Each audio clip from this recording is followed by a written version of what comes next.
Hi friends, திங்கக்கிழமை காலையில் கோலம் எப்படி இருக்குன்னு சொல்லுங்கள். நான் வந்து லஞ்சுக்கு கேரட் சாதமும் வாழைக்காய் பொரியலும், ஸ்நாக்ஸுக்கு பார்த்திங்கன்னா வெள்ளரிக்காய் கொடுத்துருந்தேன்.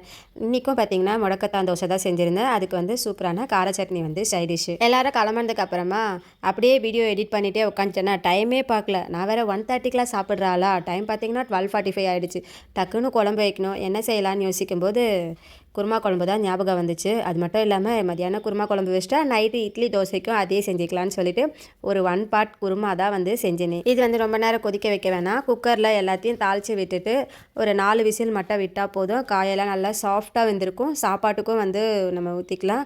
நைட்டு இட்லி இல்லை தோசை எது செஞ்சாலுமே அதுக்கும் வந்து யூஸ் பண்ணிக்கலாம். நார்மலாக செய்கிற குருமா தான்.